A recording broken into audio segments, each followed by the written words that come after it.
যদি শিৱসাগৰ জিলাৰ কোনোবাই ফটকা বিক্ৰী কৰে বা কোনোবাই ফটকা ফুটায় তেতিয়াহ'লে আমি বিবেচনাৰ তৰফৰ পৰা নিজবীয়া আমি ব্যৱস্থা গ্ৰহণ কৰিম। তেতিয়া যদি পৰিৱেশ যদি এটা বেলেগ পৰিৱেশ গতি কৰে তেতিয়া প্ৰশাসনে কিন্তু আমাক জগৰীয়া কৰিব নোৱাৰিব। সমগ্ৰ শিৱসাগৰ জিলাত যাতে কোনো ধৰণৰ দেৱালী বুলি ফটকা ফুটাই আনন্দ উল্লাস নকৰে। নহয় চাওক, ফটকা যে ফুটাব নালাগে এই কথাষাৰ আমি কাকো আহ্বান কৰিবলগীয়া বিষয়ে নহয়।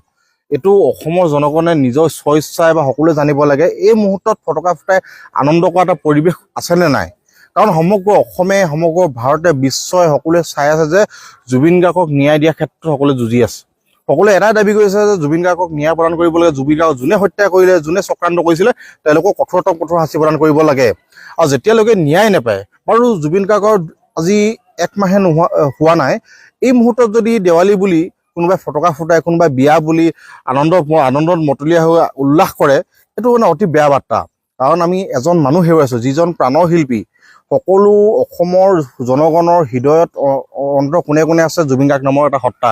আৰু সেই মানুহজনে হেৰুৱাৰ বেদনাত এতিয়ালৈকে অসম মানুহে কেতিয়াও মানে ভাল ধৰণে ভাবিব পৰা নাই। এতিয়াও বৰ্তমান সপোন যেন এতিয়াও অনুভৱ কৰি আছে।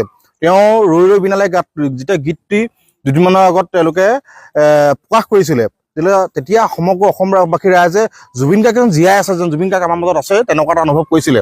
আমি বিলাসৰ তৰফৰ পৰা স্পষ্ট ভাষাৰে জনাইছোঁ, সমগ্ৰ শিৱসাগৰ জিলাত যাতে কোনো ধৰণৰ দেৱালী বুলি ফটকা ফুটাই আনন্দ উল্লাস নকৰে, তাৰ কাৰণে সকলোকে আহ্বান জনাইছোঁ।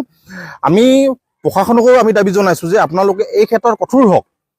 জুবিন গাৰ্গ আজি ঢুকুৱা বেছি দিন হোৱা নাই। আপোনালোকে প্ৰশাসনে যদি এতিয়াই নাকি নলগায় ব্যৱসায়ীসকলক, তেওঁলোকে লাভালাভ বিভিন্ন সময়ত কৰি আছে। আজি 18 বছৰে তেওঁলোকে দেৱালী হওক, পূজা হওক, বিভিন্ন ধৰণৰ অনুষ্ঠান প্ৰতিষ্ঠানৰ ফটকা বিকি তেওঁলোকে লাখ লাখ টকা ইনকাম কৰিলে।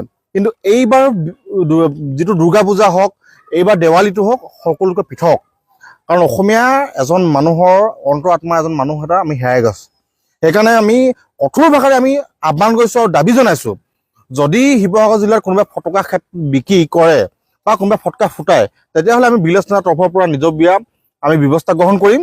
তেতিয়া যদি পৰিৱেশ যদি এটা বেলেগ পৰিৱেশ গতি কৰে তেতিয়া প্ৰশাসনে কিন্তু আমাক জগৰীয়া কৰিব নোৱাৰিব। সেইকাৰণে সকলোকে আহ্বান কৰিছোঁ, ব্যৱসায়ীসকলক বিশেষকৈ আহ্বান কৰিছোঁ, আপোনালোকে ফটকা একদম বিকা বন্ধ কৰক। তাৰ পৰিৱৰ্তে প্ৰত্যেকৰ ঘৰে ঘৰে জুবিন গাৰ্গক শ্ৰদ্ধাঞ্জলি জনাই আত্মা সদগতি কামনাৰ্থে একোখনকৈ বন্তি প্ৰদান কৰিবৰ কাৰণে মই সকলোকে আহ্বান জনাইছোঁ।